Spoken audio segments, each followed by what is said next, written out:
हाँ बच्चों नमस्कार। पद्य भाग में हम 7 पाठ पढ़ चुके हैं। जैसा कि मैंने आपसे पूर्व में कहा था कि परिस्थितियां अलग प्रकार की हैं और इसलिए अब हम पद्य के जो शेष पाठ बचे हैं उनको अब हम पीछे पढ़ेंगे। अब हम गद्य पढ़ेंगे। गद्य में भी जो पाठ है आपका, जैसे पहला पाठ है भय, इसमें कुछ पाठ ऐसे हैं जिनको यदि ऑफलाइन पढ़ाया जाए तो बहुत अच्छा और बेहतर रहेगा, ऐसी मेरी स्वयं की सोच है। जिनमें विशेष रूप से पहला पाठ है भय, तीसरा पाठ है मजदूरी और प्रेम, चौथा पाठ है जो डॉक्टर भीमराव अंबेडकर का पाठ है। ये जो पाठ हैं इनको हम ऑफलाइन में पढ़ेंगे तो ज़्यादा बेहतर रहेगा। यदि मान लो परिस्थितियाँ रही कि ऑनलाइन ही पढ़ाना पड़ा तो फिर ऑनलाइन पढ़ेंगे, क्योंकि ये पाठ थोड़े नीरस टाइप के पाठ हैं। तो आपको यहाँ मैं पढ़ा तो दूंगा, लेकिन पढ़ने में वो आनंद की अनुभूति जो आपको होनी चाहिए वो शायद नहीं हो पाए। तो इस दृष्टि से हम गद्य में जो सबसे पहला पाठ है बाजार दर्शन, ये जो बाजार दर्शन पाठ है कवि लेखक, क्षमा चाहूँगा, लेखक जैनेन्द्र कुमार का, इस पाठ को हम पढ़ें। मैं आपको बता देता हूं कि आपके 4 नंबर का कवि या लेखक परिचय पूछा जाता है। एक प्रश्न पूछा जाता है, अथवा में होता है, जिसमें एक कवि का नाम होता है, एक लेखक का नाम होता है। दोनों में से आपको किसी एक का जीवन परिचय लिखना होता है। मेरी आपको ये सलाह है कि आप कवि परिचय ही याद करें, क्योंकि अथवा में पूछना है तो हमें कवि परिचय ही लिखना चाहिए, क्योंकि उसी में हम पूरे 4 में से 4 अंक प्राप्त कर सकते हैं। मैं ऐसा तो नहीं कह रहा हूं कि आप प्रश्न करें कि सर क्या हम लेखक परिचय में प्राप्त नहीं कर सकते? बिल्कुल कर सकते हैं, लेकिन ज़्यादा अच्छा आप कवि परिचय याद करें तो रहेगा। अब कवि परिचय जो पुस्तक में जिस तरीके से दे रखा है या आपको बताया है, उसमें कुछ संशोधन करके आपको लिखवाने हैं, तो उनके जो तरीके हैं, नोट्स हैं, वो समय आने पर मैं आपको उपलब्ध करवा दूंगा, जिनको आपको याद करना है। लेकिन अभी हम लेखक परिचय देख रहे हैं, तो ये लेखक परिचय हैं, तो वैसे आप याद करना चाहें तो ठीक बात है, पर विशेष रूप से मेरा आपसे आग्रह रहेगा कि आप कवि परिचय ही क्या करें, याद करें। तो देखिएगा, जैनेन्द्र कुमार का जन्म सन 1905 ईस्वी में हुआ था और इनकी मृत्यु 1988 में हुई थी। जैनेन्द्र कुमार को हिंदी के मनोवैज्ञानिक कथा साहित्य का जन्मदाता कहा जाता है। हिंदी का जो मनोवैज्ञानिक जो दृष्टिकोण है, किसी दूसरे के भावनाओं आदियों को समझना, और कथा साहित्य जो कथा आदि लिखने वाले साहित्य, हिंदी साहित्य के, उसके जन्मदाता, अर्थात आपने ही मनोविज्ञान से संबंधित कथा साहित्य का सृजन सबसे पहले किया है। अब यदि आप जैनेन्द्र कुमार का कोई भी पाठ, मतलब कोई भी प्रश्न का उत्तर दें, तो आपको उस उत्तर के प्रारंभ में आप लिख सकते हैं कि मनोविज्ञान कथा साहित्य के जन्मदाता या जनक। आपको किसी प्रश्न का उत्तर कैसे लिखेंगे, क्योंकि इस तरह उत्तर का जो प्रस्तुतिकरण है वो बहुत अच्छा होना चाहिए। जब प्रारंभिक उसकी अवस्था बहुत अच्छी होगी तो जांचकर्ता के ऊपर उसका प्रभाव पड़ेगा और वो आपको बहुत अच्छे अंक देगा। तो इस दृष्टि से आप क्या करेंगे, मनोवैज्ञानिक कथा साहित्य के जन्मदाता जैनेन्द्र कुमार द्वारा विरचित बाजार दर्शन नामक पाठ में, निबंध में, अध्याय में ऐसा कहा है। तो इस तरीके से आप लिख सकते हैं। उन्होंने हिंदी उपन्यास और कहानियों को नई दिशा दी, नए तरीके से लिखा। वे गंभीर चिंतक भी रहे हैं। गांधीवादी विचारधारा को उन्होंने गहराई से अपने आत्मसात किया है। आत्मसात किया यानी गांधीवादी विचारधारा को अपनाया है। गांधीवादी विचारधारा आप जानते हैं क्या है? सत्य और अहिंसा। कहा भी है ना कि सत्य अहिंसा दोनों का मिल पक्ष बना बलवान, और धन्य बना दिन 2 अक्टूबर जिनसे महका हिंदुस्तान। आप जानते हैं सत्य और अहिंसा को आपने अपनाया। तो ऐसी जो गांधीवादी विचारधारा के जो लेखक हैं, ये भी आप लिख सकते हैं कि गांधीवादी विचारधारा को गहराइयों से आत्मसात करने वाले महान लेखक जैनेंद्र कुमार द्वारा विरचित बाजार दर्शन नामक पाठ में ऐसा कहा है। तो इस तरीके से भी हम लिख सकते हैं। परख, अनाम स्वामी, सुनीता, त्यागपत्र, कल्याणी, जयवर्धन और मुक्तिबोध उनके प्रसिद्ध उपन्यास हैं। उनके कहानी संग्रह हैं वातायन, एक रात, 2 चिड़िया, फांसी, नीलम देश की राजकन्या तथा पाजेब। उनके विचार प्रधान निबंध, प्रस्तुत प्रश्न, जड़ की बात, पूर्वादय, साहित्य का श्रेय और प्रेय, सोच विचार तथा समय और हम उनकी बहुमुखी प्रतिभा के परिचायक है। अर्थात ये जो आपकी रचनाएं हैं, ये रचना आपके जो व्यक्तित्व है उस व्यक्तित्व को क्या करने वाली है? बताने वाली है। आपके व्यक्तित्व की जो बहुमुखी प्रतिभा है उस प्रतिभा को क्या करने वाली है? व्यक्त करने वाली है, बताने वाली आपकी प्रतिभा है। जीवन के प्रश्नों,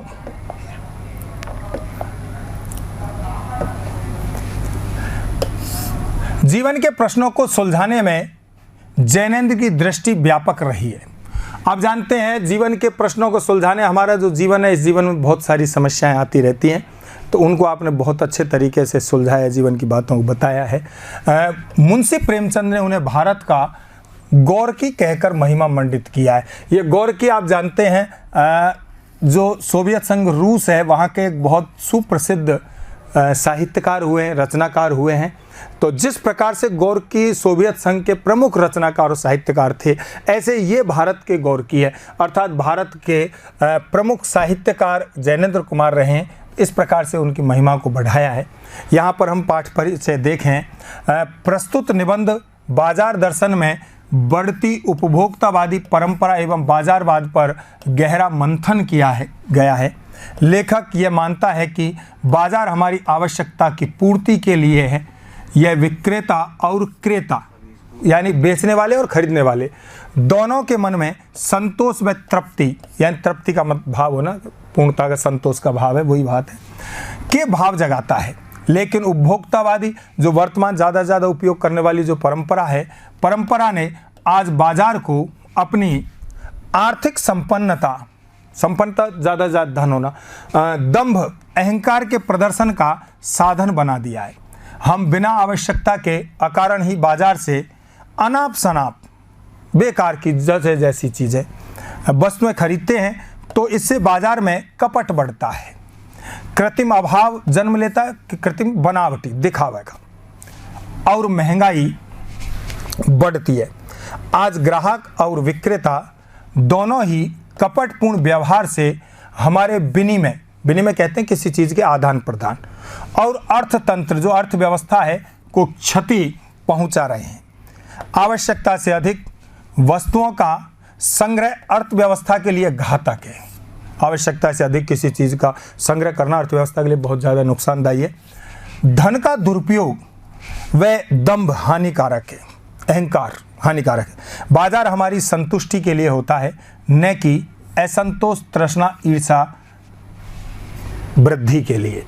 तो देखिए इस पाठ में लेखक ने जो हमें समझाने का प्रयास किया है, आप जानते हैं लेखक का जो जन्म है बहुत पहले हुआ और उन्होंने ये पाठ बहुत पहले लिख दिया, और उस समय बाजार का अधिकाधिक उपयोग करने की लोगों की प्रवृत्ति को देखकर लेखक ने ये लिखा।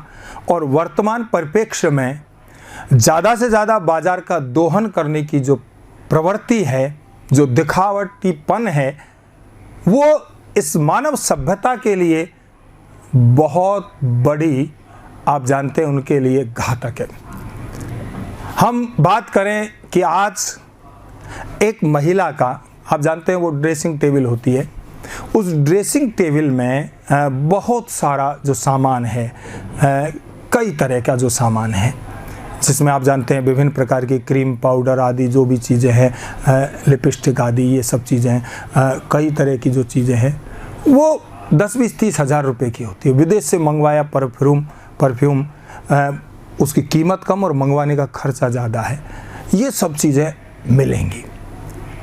और आप जानते हैं कि उसके पास में यदि 10 साड़ियाँ हैं, 20 साड़ियाँ हैं, तो 20 तरीके की अन्य चीज़ें होंगी, जिनमें उसी रंग की चूड़ियाँ हैं, उसी रंग की बिंदी है, यहाँ तक कि उसी रंग की जो लिपस्टिक आदि है, नेल पॉलिश उसी रंग के हैं, अन्य जो कपड़े हैं वो उसी रंग के हैं, चप्पल भी उसी रंग की है, सर्दी का मौसम है, जर्सी है, शॉल है, ये सब उसी रंग के हैं। अब आप सोचिएगा, यदि उस महिला के पास 20 प्रकार की साड़ी है, 20 तरह, क्या वह 20 साड़ियों को एक साथ पहनती है? क्या केवल पहनेगी एक, 19 तो आलवारी या खूंटियों की शोभा बढ़ाएंगी। लेकिन आप जानते हैं कि आज लोगों को दिखावे की जो परंपरा है उसके कारण ऐसा हो रहा है। आपको पता है, एक महिला यदि बाजार से कोई साड़ी खरीद कर लाई, जैसे मान लो ले आई 2-2.5-3 हज़ार रुपये की, जब लेकर के आएगी तो दोपहर में बच्चे स्कूल चले जाते हैं, मैं अब की बात नहीं कर रहा, अब तो सभी घर पर हैं, स्कूल चले जाते हैं, उनके पति देव कहीं कमाने चले जाते हैं। उस समय पर आप जानते हैं दोपहर में महिला का ही साम्राज्य होता है, अखंड साम्राज्य होता है, वैसे तो महिला का ही होता है, लेकिन जब दोपहर में बिल्कुल उसी का साम्राज्य होता है, तब अपनी अड़ोस पड़ोस की जो महिलाएं हैं किसी से कहेंगी ताई जी आप भी आओ, चाची जी आप भी आ जाओ, जिजबाई तुम भी आ जाओ, और किसी का नाम लेगी, सुनीता, कविता, बबीता, जो भी है सबको बुला करके कहेगी देखो ये मैं साड़ी लेकर आई हूँ, और दुकानदार तो इतना मांग रहा था लेकिन मैं इतना देकर आई हूँ। जिन महिलाओं को बुलाया, जिन्होंने उस चीज़ को देखा, जब वो घर लौटेंगी तो शाम को अपने पति से अवश्य लड़ेंगी कि वो फला औरत है, हर महीने 2 महीने में साड़ी लेकर आती है, उसके पति तो तुमसे कम कमाते हैं लेकिन वो लाती है, खर्चा करती है, तुम्हारी तरह कंजूस नहीं है।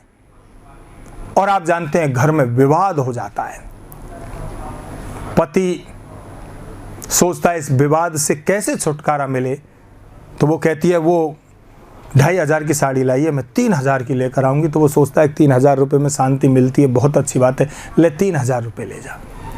फिर वो साड़ी लेकर आती है, फिर वो दिखाती है, फिर दूसरों के घर में गृह कलेश पैदा होता है। आप जानते हैं इस दिखावटीपन ने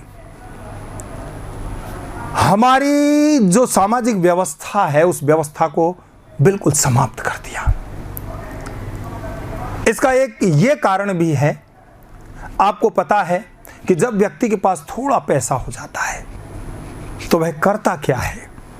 जैसे मैं एक छोटे से गांव का रहने वाला हूं, यदि मुझे कपड़े खरीदने हैं, सामान खरीदना है, तो मैं अपने जो कस्बा है पास का वहां न खरीद करके और कपड़े खरीदने जाऊंगा गंगापुर। तो भाई गंगापुर अच्छे कपड़े मिलते हैं। गंगापुर का व्यक्ति यदि उसके पास पैसा है तो वो जयपुर जाएगा, जयपुर का व्यक्ति दिल्ली, मुंबई जाएगा, और वहां का व्यक्ति विदेश जाएगा, पैसा है। आप जानते हैं यहाँ का व्यक्ति जयपुर खरीदने जा रहा है।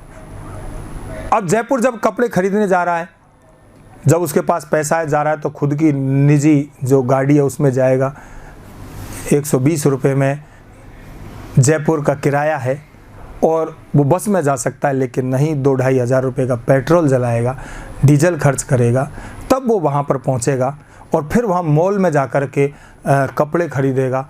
आपको पता है वो खरीदेगा क्योंकि उसके पास पैसा है। अपने बाप का क्या जाता है। महिला ने इतनी साड़ियाँ खरीदी, पैसा है, अपने बाप का क्या जाता है। लेकिन आप जानते हैं वास्तव में इसमें सब कुछ अपने बाप का ही जा रहा है।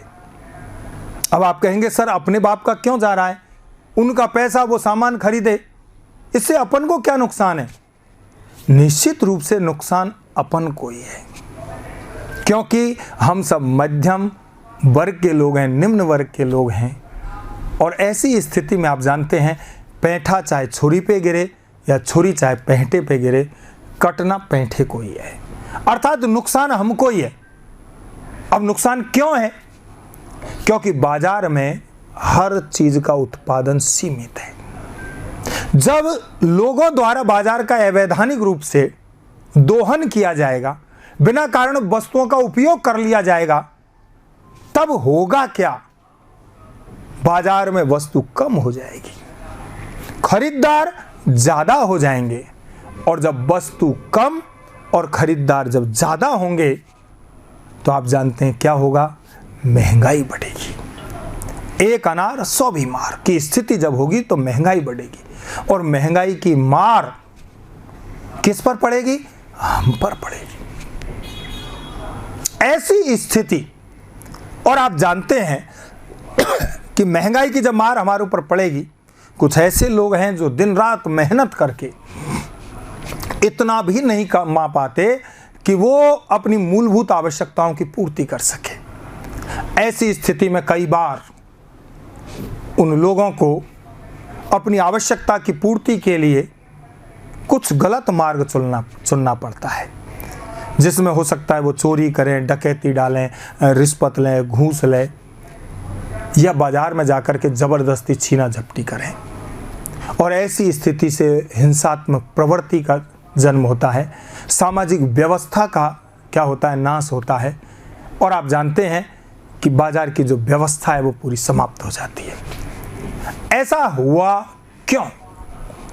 ऐसे होने के पीछे कारण कि हमने उपभोक्तावादी इस विचारधारा में अपने आप को इस तरीके से डुबो दिया कि हमें इस बात का भान ही नहीं रहा, हमें ये पता ही नहीं चला कि सही क्या है, गलत क्या है। और सही और गलत में भेद न करने के कारण हम बाजार का दोहन करते रहे, और उससे समाज की व्यवस्था बिगड़ गई। आप जानते हैं वर्तमान परिप्रेक्ष्य में भारत के सामने एक बहुत बड़ी चुनौती है, वो है चीन। आपने देखा होगा चीन हर जगह पर अपना जो सामान है वो बेचने का प्रयास कर रहा है। जहां पर कोई समस्या आती है तुरंत आप जानते हैं वहां अलग तरीके की समस्या पैदा कर देता है। ऐसा इसलिए है कि वो भी क्या है, उसका सामान यहाँ पर आता है, करता है, तो वो ज़्यादा से ज़्यादा अपने जो मार्केट है देशों में उन पर अपना नियंत्रण प्रभाव जमाना चाहता है। ये सब चीज़ें इसलिए हो रही है कि हमारे देश का नागरिक, हमारे देश का व्यक्ति इस बात को नहीं समझ पा रहा है कि हम वही चीज़ लें जिसकी हमें मूलभूत आवश्यकता है।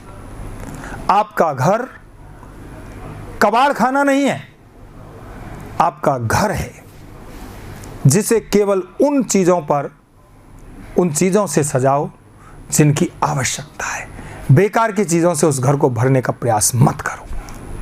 आगे हम इसी बात को, इसी श्रृंखला को हम आगे बढ़ाएंगे। तब तक के लिए नमस्कार।